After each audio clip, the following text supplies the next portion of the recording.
Some governments have decided to impose quotas, for instance, on the participation of women on corporate boards, as a way of accelerating the elimination of gender gap. But this idea also has a lot of critics. What is your thought about it? What do you think about the imposition of quotas? You know, this is a very interesting issue that has a kind of an interesting recent history. Basically, this begins in 2002 in Norway, when the Prime Minister and other politicians noticed that in Norway, the participation of women on corporate boards is actually 6%, which incidentally is low for a country that in other areas has made a lot of progress in the area of gender equality, right? So why this discrepancy?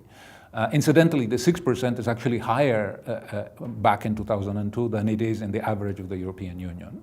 So an interesting process begins, and what happens is that in 2002, the government establishes voluntary quotas, a goal of 40% by 2005.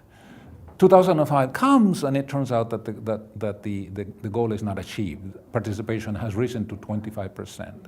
At which point, the government, with the support of Parliament, decides to amend the Companies Act law and basically establish compulsory targets for the year 2008. Not only that, because this is now part of the law, they establish, penalties. Initially, if companies don't abide, they will be subject to fines. If that doesn't work, they will be delisted from the Oslo Stock Exchange. And if that doesn't work, the company will be dissolved. And so it's a fairly stringent system. Now,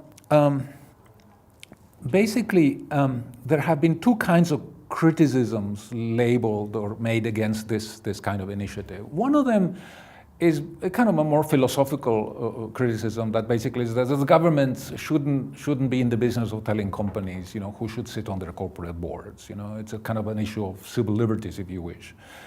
The other one has to do more with the issue of diversity. Essentially what happened in the early days is that because there were very few qualified women, you ended up having a lot of women, a relatively small number of women serving on a large number of boards, right? And people thought that this was anomalous in some way. I don't think that either of these two criticisms is particularly strong. Let me take them in turn. In terms of the first one, look, we live in a world in which governments are telling companies all manner of things on how they should do things. They tell them how much they should contribute to Social Security on behalf of their employees. There is a very vast network of regulation which underpins the activities of companies in the private sector, and companies understand that rules matter and that they have to abide by the rules. So there is, we have a long tradition of government regulation, for better or for worse, as the case may be. In any case, it's interesting, but there are a number of studies that have been done that look, for instance, at the performance of, say, Fortune 500 companies that have a larger number of women sitting on the boards. And it turns out that these companies that have greater female participation on boards have better performance. The return on equity, return on sales, return on invested capital is, somewhere between 40 and 60% higher. So this is actually good for the companies. Furthermore, if you are sitting in the Prime Minister's office back in 2002 in Norway, and you ask yourself, how long is it going to take for this 6% participation rate, increase to something like 40%, on a voluntary basis? And the answer to that question, unfortunately, is probably 100 years. It's too long. It's too long, right?